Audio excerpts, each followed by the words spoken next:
Donc, tout le monde connaît l'étude souvent citée de Morgan Stanley selon laquelle la moitié des femmes seront célibataires et sans enfants entre 25 et 45 ans d'ici 2030. En 2024, 6 ans plus tard, nous sommes prêts. Nous commençons déjà à le constater, n'est-ce pas? Et j'ai eu quelqu'un qui m'a récemment dit qu'il s'attend juste à être un parent célibataire, car c'est la direction que prend le monde.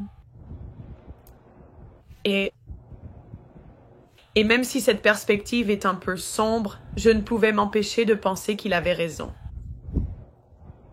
Et la raison pour laquelle je ne pouvais m'empêcher de penser qu'il avait raison, c'est que je commence déjà à le voir. Alors disons que la moitié des femmes ne se marient pas, n'ont pas d'enfants, d'accord? Que se passe-t-il pour l'autre moitié des femmes? Disons que, soyons généreux ici. La moitié des femmes qui ont des enfants, disons qu'un tiers, seront des mères célibataires. Je pense que nous pourrions tous être d'accord. Vous savez, des deux côtés, c'est probablement à peu près vrai. Maintenant, disons que les 2 tiers se marient. Maintenant, nous savons que la moitié divorcera. Alors vous enlevez cette moitié. Maintenant, vous avez le tiers de la moitié qui est comme, je ne sais pas, 15-20%. Disons simplement 20% des femmes. Non, c'est trop élevé. Disons que seulement 15% restent mariés. Nous savons qu'un quart des mariages sont sans sexe. Je dirais que c'est un chiffre bas.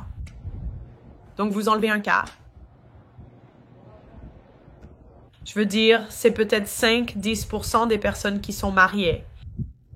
Et c'est vraiment intéressant parce que je vais continuer à voir le COPE, n'est-ce pas? Je vais continuer à voir tout le monde dire « retour au traditionnalisme, retour au traditionnalisme ». Et ne confondez pas cela avec mon espoir. Ce n'est pas ce que j'espère qui va se passer, mais ce qui semble, à chaque indication, montrer que cela va se passer. Nous avons libéré les femmes au point qu'elles n'ont pas besoin d'hommes. On leur donne des emplois que nous ne méritons pas. Nous sommes surpayés et on nous donne des incitations gouvernementales pour partir. Tant de femmes ont choisi de faire cela. Vous savez, je suppose que environ un quart des femmes, d'ici 2030, peut-être 2035, feront du travail sexuel à une certaine capacité. On pourrait affirmer que c'est déjà élevé avec la hausse des fans, mais nous savons tous que l'Académie va toujours censurer les informations qui donnent une mauvaise image des femmes, parce que vous le voyez en temps réel, chaque fois que je dis une information qui donne une mauvaise image des femmes, la réaction instinctive est qu'ont fait les hommes. Et deux, quelque chose qui excuse le comportement. Par exemple, si je parle des femmes qui font de mauvais choix, que faites-vous? Que fait le Saint-Péry? C'est la faute de la culture. Oh, c'est la faute du féminisme. Ce n'est jamais le choix de la femme. Maintenant, qu'est-ce que cela nous dit? Nous vivons réellement dans une culture qui ne fait pas honte aux femmes pour avoir pris l'une de ces décisions. Vous voyez des influenceuses mères célibataires à droite?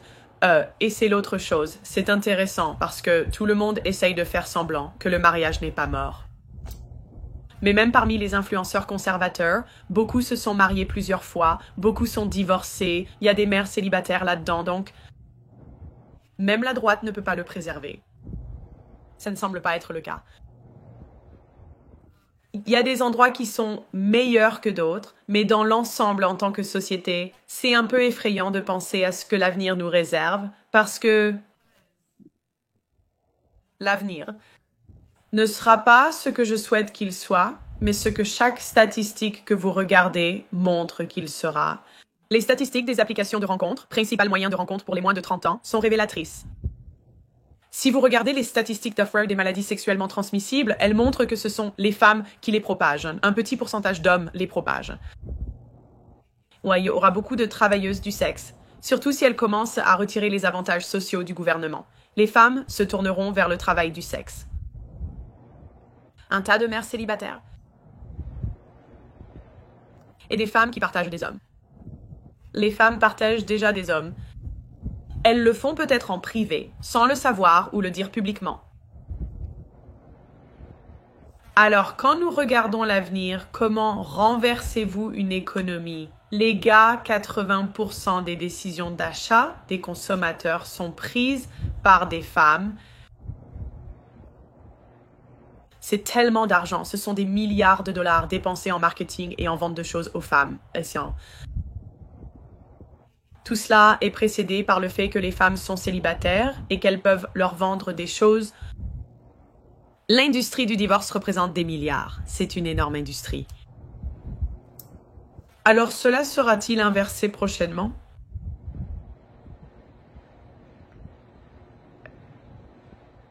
Et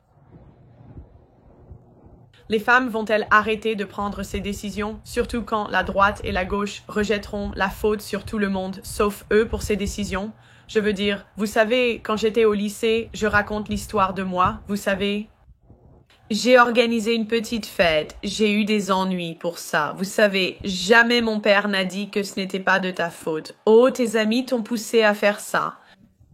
Même s'ils l'ont en quelque sorte fait, mais non, il ne m'a pas laissé dire que ce n'était pas une excuse parce que j'ai fait ce choix et si la droite et la gauche ne blâment pas les femmes. Ou du moins,